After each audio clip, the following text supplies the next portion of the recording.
everyone, and welcome to the Safe Sister Circle's Circle Chats. My name is Dion Dillard, and I will be serving as your host for this session. It is my greatest pleasure to be able to introduce you to Alana C. Brown, the founder and executive director of the Safe Sister Circle. Alana founded her mission on advocacy for Black women, but invites all women survivors to have a safe place. Alana is a native and proudly resides in Washington, D.C.'s Ward 7. Alana received her Bachelor of Arts in Africana Studies from New York University and her JD from Georgetown University Law Center. Everyone, please help me welcome Alana C. Brown. Thank you, Dion, for that great introduction. I appreciate it. Amazing to have you here with us, Alana. And I would love to start our session off with the first question. What prompted you to create the Safe Sister Circle organization? There are various reasons that I started the Safe Sister Circle. The primary one being that in my experience in DC, working in domestic violence, sexual abuse, and human trafficking organizations, there seemed to be a clear disconnect between the people providing services and the people getting services. Most of the people getting services were African American and Black women. The people providing services were not. And there was a lack of positions of power, a lack of influence, and a lack of professional women of color in these organizations. And I wanted to change that. That is such an amazing answer to a call that you took up. And I guess I also then want to ask, since you mentioned the disconnect, did you also feel that there was a cultural disconnect between Washington, D.C. clients and mainstream service providers?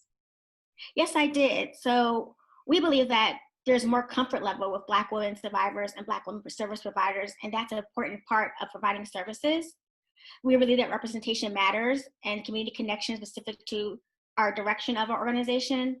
There's different expectations that other society gives Black women that we ourselves don't believe in, that we have high expectations for Black women and high goals for our survivors to be able to thrive and to heal from domestic violence and sexual abuse. And we know there's disempowerment and a taking away of agency from survivors a lot of times. And we are client-centered and trauma-informed to give them back the agency to make decisions in their cases. We want to make sure that our Black women survivors' voices are heard and that we are hearing the requests and how different ways and alternatives for justice. So based off of what you were just speaking to, can you elaborate a little bit more on how the Safe Sister Circle organization specifically can continue answering the call for Black women? We attack specific endemic causes. We believe in giving our survivors access to justice.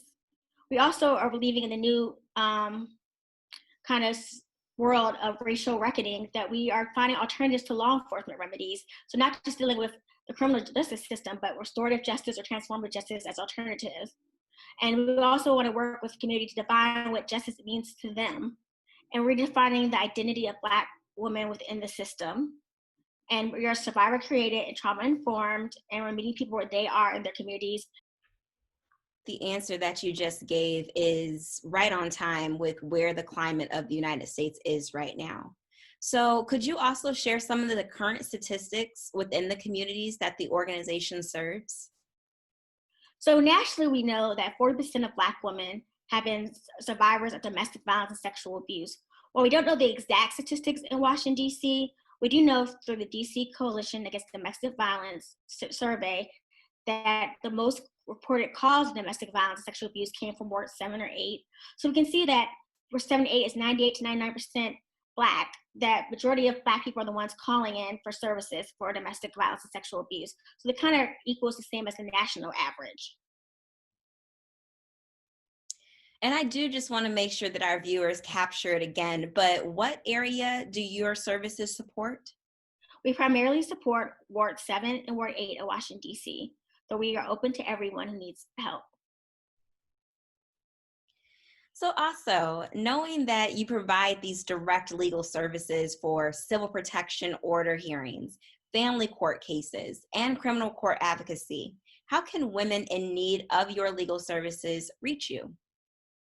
So they can reach us in 2 ways, or rather 3 ways. They can visit our website at www.safesistercircle.org.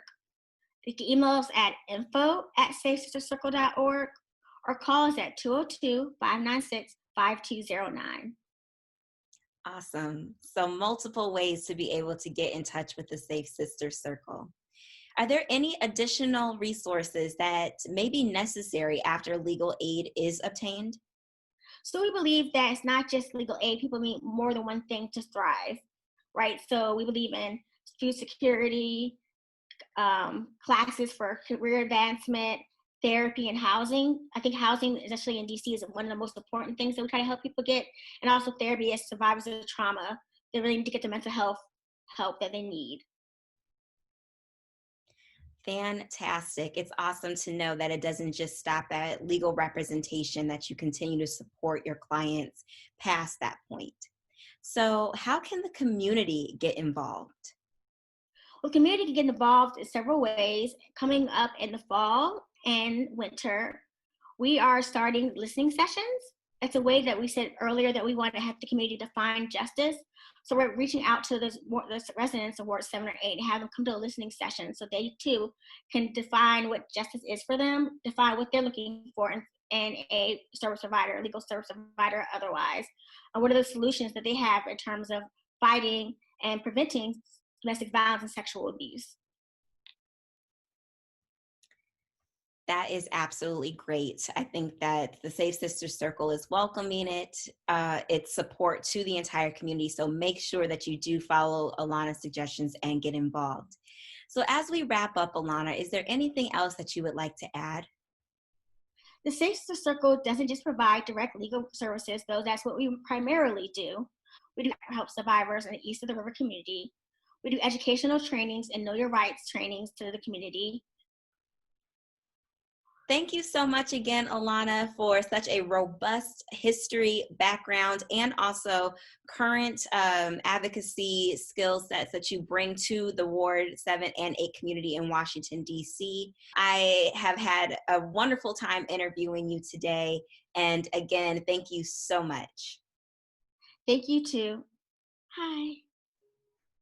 Everyone, you saw it here first. We were able to interview with the founder and executive director of the Safe Sisters Circle. Please make sure to get involved and don't forget to donate.